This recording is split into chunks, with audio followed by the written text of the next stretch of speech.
সহ অন্যান্য প্রতিনিধিদের পদত্যাগ করতে হবে, সেটা কিন্তু পরিবর্তন হবে না। সেই দাবির জায়গায় থাকবে। হয়তোবা সরকারের সাথে আমাদের উচ্চ পর্যায় থেকে আলাপ আলোচনা করে এটিকে সমাধান করার চেষ্টা করবে। যদি না হয় তখন সেই অনুযায়ী ব্যবস্থা নেওয়া হবে আন্দোলন সংগ্রাম। প্রিয় ভাইরা, আজকে আমাদের যতটুকুই অর্জন হয়েছে, আমাদের যুদ্ধ কিন্তু শেষ হয়ে যায় না। আমরা ছোট ছোট ধাপে একটা একটা করে ধাপ পার হয়ে আমরা আমাদের চূড়ান্ত লক্ষ্যের দিকে অগ্রসর হচ্ছি, এবং এই কাজ করতে গিয়ে সম্পূর্ণ শতভাগ কৃতিত্ব যদি দিতে হয় তাহলে আমাদের তৃণমূলের বিএনপি এবং সকল অঙ্গ ও সহযোগী সংগঠনের যারা নেতা কর্মীরা রয়েছেন তাদেরকেই সর্বোচ্চ কৃতিত্বটা দিতে হবে। তারা যে পরিমাণ কষ্ট করে এই আন্দোলনটিকে সংগঠিত করেছে, যেই আন্দোলনে ঢাকাবাসী স্বতঃস্ফূর্তভাবে তারা নেমে এসে যোগদান করে এই সরকারকে বাধ্য করেছে তাদের জায়গা থেকে সরে আসতে।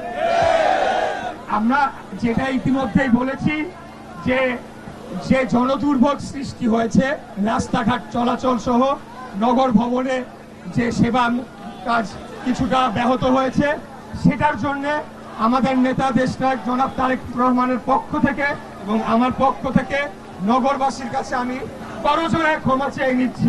কিন্তু পাশাপাশি এটাও বলে দিতে চাই, একদিন আপনারা অবশ্যই বুঝবেন কেন আমরা আজকে এই কাজটি করেছিলাম। যেদিন গণতন্ত্র পুনঃপ্রতিষ্ঠা পাবে সেদিন আপনারা হয়তো বা বুঝতে পারবেন। তো প্রিয় নেতৃবৃন্দ, এখন আর বক্তব্য দীর্ঘায়িত কিছু নাই। আমাদের নির্দেশনা এটাই, আমরা পর্যবেক্ষণে রাখবো সরকারকে। তারা ধানের শীষের প্রার্থীর সাথে এখন কি ধরনের কি আচরণ করে সেটি দেখার বিষয় রয়েছে। আপনারা জানেন আরেকটি নতুন রাজনৈতিক দল, তারা এটা নিয়ে নানা ধরনের বিভ্রান্তিকর লেখা লিখছে, পোস্ট লিখছে, ভুল আইনি ব্যাখ্যা দিচ্ছে। কিন্তু আমরা বিশ্বাস রাখি প্রফেসর ডক্টর মোহাম্মদ ইউনূস, মাননীয় প্রধান উপদেষ্টা, বাংলাদেশ সরকারের মাননীয় প্রধান উপদেষ্টা, উনি সর্বজন শ্রদ্ধেয় ব্যক্তি, ওনাকে আমরা সবাই শ্রদ্ধা করি। আমার নেতা দেশনায়ক জনাব তারেক রহমান বিশেষত আমাকে বলে দিয়েছেন তুমি ওনার কথা বলবে।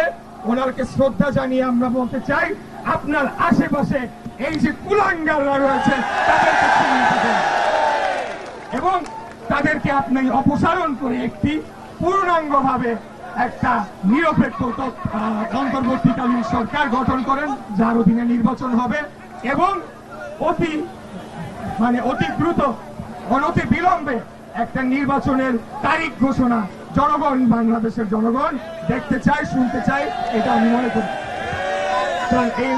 আর বক্তব্য দিব না, আপনাদের প্রতি পরবর্তী নির্দেশনা আসবে। আজকের বিজয় যদি সরকার ঠিক মতো বাস্তবায়ন করে, আমি কিচ্ছু হই নাই, মেয়র হয়েছেন আপনারা, ঢাকার জনগণ, প্রত্যেকটি মানুষ যারা ঝড় বৃষ্টি বাদলার মধ্যে ঘন্টার পর ঘন্টা রাস্তায় বসেছিলেন, সারা রাত আপনারা বসেছিলেন। আপনাদের এই যে পরিশ্রমী নেতারা দুই পাশে আমার রয়েছে, কার নাম রেখে কার নাম বলবো, সবার নামই বলতে হয়, তাই কারণ আমি বললাম না। আপনাদের বিষয় এটা, আপনারা এটাকে সেভাবে দেখবেন এবং নিশ্চিত করবেন আপনাদের আমাদের অধিকারের সাথে যাতে আর কোনোদিন কোনো ধরনের জবরদস্তি করা না হয়।